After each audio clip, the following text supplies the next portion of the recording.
চট্টগ্রাম শরীফ নিয়ে, চট্টগ্রাম নিয়ে আমরা এই চট্টগ্রামকে নিয়ে আমরা এক একজন এক একভাবেই ডেকে থাকি।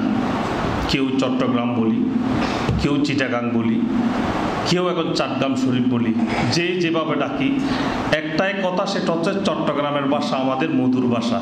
এখানে আমাদের চট্টগ্রামের ভাষা অনেকেই বুঝেন হয়তো, এবং আশা করি এখানে চট্টগ্রামের লোকেই বেশি, সেই দুই একটা চট্টগ্রামের ভাষা বললে আমাদের আরও ভালো লাগবে। তো আসলে বিশেষ করে মূল প্রশ্নখানার যে একখান জায়গাত যেই এই চিটাঙ্গত মিদ্দি যারা তাসাউফ লই আল্লাহর ওলিয়ে ইকরাম যারা এই চট্টগ্রাম শহর যেতে আইসি আদি যুগুত্তুর আজিয়ত্তুর দীর্ঘদিন আগে এই চট্টগ্রাম শহর মধ্যে কিছু নোয়াজির পাহাড় পর্বত অরণ্য সবুজ গারাই আছিল। এখানে অন্ধকার বর্বর যুগ আছিল, যেটা নিপীড়িত আছিল, যেটা মানুষ শোষিত আছিল, যেটা মানুষ শোষণ করত বিভিন্নভাবে। একেবারে অন্ধকার, অন্ধকার বলতে মানে নবুঝ দিবি একদিন জিয়ানোর কারণে। আসলে আমার চট্টগ্রাম ভাষা কি কোনো সমস্যা হচ্ছে কারো কিনা আমি জানি না, যদি বলেন চিটাগের ভাষা শুদ্ধ ভাষায় বলতে পারি, তাহলে শুদ্ধ ভাষায় বলি যে আল্লাহর ওলিরা, আল্লাহর ওলি বলতে আল্লাহর দোস্ত, আল্লাহর সদিক যারা, আল্লাহর বন্ধু যারা, আল্লাহর বন্ধু কিভাবে হয়েছেন? স্রষ্টাকে পাওয়ার জন্য তারা তাসাউফ করেছেন। তাসাউফটা কিভাবে করেছেন? আমাদের মতো এসি রুমে বসে নয়, তারা বিভিন্ন পাহাড় পর্বত অরণ্য এই জায়গাগুলো বেছে নিয়েছিলেন। কেন বেছে নিয়েছিলেন? ধ্যানের জন্য, সাধনার জন্য, স্রষ্টাকে পাওয়ার জন্য। স্রষ্টাকে পাওয়ার জন্য নিবৃত্তির কথা বলেছেন, স্রষ্টাকে পাওয়ার জন্য তাইজ্জেদের কথা বলেছেন। যখন সবাই ঘুমিয়ে যাবে ঘুম থেকে উঠে আপনাকে নামাজের কথা বলেছেন। কেন? একাত্মিত্ব। আর একাত্মিত্ব হতে গেলে, নির্জন হতে গেলে এই জায়গাগুলো বেছে নিয়েছে। শুধু সেটা আমাদের ক্ষেত্রে নয়, সেটা অন্য ধর্মাবলম্বী, এখানে বুদ্ধ ধর্মের মধ্যে যিনি, উনিও এরকম পাহাড় পর্বত বেছে নিয়েছিলেন। যারা সাধক, যারা স্রষ্টার নৈকট্য পাওয়ার জন্য, তাসাউফকে সিদ্ধ করার জন্য তারা এই জঙ্গল, এই পাহাড়, এই জায়গাগুলো বেছে নিয়েছিলেন।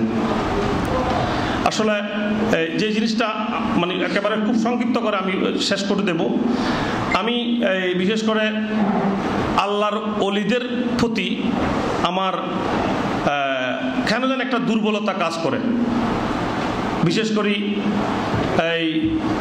এই বারুলিয়ার চট্টগ্রামের মাঝে যারা এখানে শায়িত আছেন, পর্দা করেছেন আমাদের থেকে, হুজুর গৌসুল আজম মাইজভান্ডারি হজরত সাহেব কেবলা, হজরত গোলাউর রহমান বাবা ভান্ডারি সাহেব কেবলা সহ অসংখ্য আল্লাহর অলিগণ, সুফিগণ এখানে শায়িত আছেন। এই চট্টগ্রামের জমিনে আরাম ফরমাচ্ছেন তারা যার যার নিজ মাজার শরীফে। তারা কিন্তু কোনো না কোনোভাবেই আল্লাহকে, স্রষ্টাকে অর্জন করেছেন। দুই একটা উদাহরণ যদি আমি দিই, আমি কিন্তু কিছুদিন আগে রাজশাহী শাহ মখদুম রাদিয়াল্লাহু তাআলা আনহুর রওজা পাকে গিয়েছিলাম। ওনাকে আমরা এখানে শাহ মখদুম নামে চিনলেও ওনার ওখানে আরেকটা উপাধি আছেন, সেটা হচ্ছে শাহ মখদুম রূপোস। রূপোস নামে রাজশাহীর জমিন উনি শায়িত আছেন। যদিও ওনার আশেপাশে যারা আছেন বা ওই রওজা পাকের, ওনার রওজা শরীফের আশেপাশে যারা আছেন, তারা কিন্তু রওজাতে বিশ্বাসী না, কিন্তু রওজার টাকাতে বিশ্বাসী। আমি গিয়েছি, আমি থেকেছি 2-4 দিন গিয়েছি ওখানে, যিনি ইসলাম প্রচার করেছেন। আরও অন্য আল্লাহর ওলিদের মাজারও গিয়েছি। এই একটা জিনিস আমি বলতে চাইছিলাম, সেটা হচ্ছে যে উনি ইসলাম প্রচার করার জন্য একটা কুমিরের পিঠে করেই ভারতবর্ষ হইয়ে প্রথমেই উনি কুমিল্লায় আসার সময় ওনার যে তরি ছিল, তরিটা ভেঙে যায়। ভেঙে যাওয়ার পর একটা কুমিরের পিঠে করে উনি কুমিল্লায় আসেন। কুমিল্লা থেকে পরে আল্লাহর হুকুমে তিনি এই ধর্ম প্রচারের জন্য, ইসলাম প্রচারের জন্য উনি রাজশাহীর জমিনে পদার্পণ করেন এক কুমির সহ।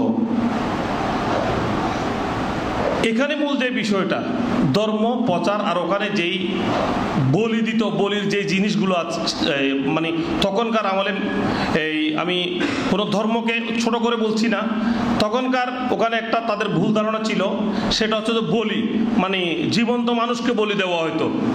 বলি দেওয়ার যে সরঞ্জামগুলো সবগুলো কিন্তু এখন ওখানে দৃশ্যমান। এবং শাহ মখদুম রূপাস রাদিয়াল্লাহু আনহার যেই জোতা মোবারক, যেই পাগড়ি মোবারক যিনি ইবাদত করতেন, ইবাদতের জায়গাগুলোর মধ্যে ওখানে সীমাবদ্ধ রেখে ওখানে এখনো খুবই যত্ন সহকারে রেখেছেন, দেখার সৌভাগ্য হয়েছে, গিয়েছি। ওখানে যিনি ইসলাম প্রচারের ক্ষেত্রে যে ভূমিকাটা রেখেছেন, কি ভূমিকা রেখেছেন, প্রথমে ওনার ব্যবহার, আচার ব্যবহার, ওনার আলোচনার, ওনার কথার যেই স্মার্টনেস, যেটা আমরা ইংরেজিতে বলি পোলাইটনেস, যে জিনিস, ইসলাম কিন্তু কখনো এখানে আমরা যারা ইসলাম গ্রহণ করেছি বা ইসলাম যেভাবে আসছে, কিন্তু কখনো যুদ্ধ করে ইসলাম হয়নি। ইসলাম শুরু হয়েছে মানবতার ধর্ম। ইসলাম হচ্ছে পৃথিবীর সবচেয়ে শান্তির ধর্ম। এই শান্তির বার্তা বাহক হচ্ছে আমাদের হুজুর মুহাম্মদ মুস্তাফা সাল্লাল্লাহু আলাইহি ওয়াসাল্লাম।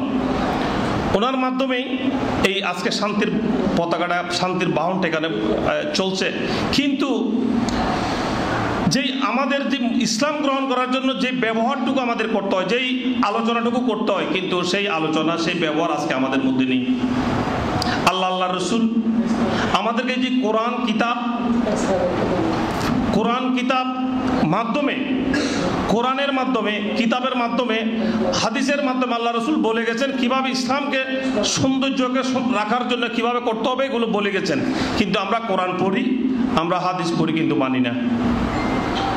দেখেন, আর একটু এদিকে আসি। আমি আপনারা এখানে আমার মনে হয় অনেকেই দেখেছেন, আমি হুজুর শাহীন শাহ জিয়াউল হক মাইজভান্ডারী কাদ্দাসিল্লাহ আজিজকে আমি খুব নিজে কাছ থেকে দেখেছি এবং ওনার সাথে খুব ঘুরেছি, ওনার সাথে চলেছে, সৌভাগ্য আমার হয়েছে, আমি খুব কাছ থেকে দেখেছি। উনি ছোটবেলায় যে শিক্ষকের কাছে পড়তেন, ওই শিক্ষকের বাড়ি আমার বাড়ির সামনেই। ওখানেই কোনো একটা সময়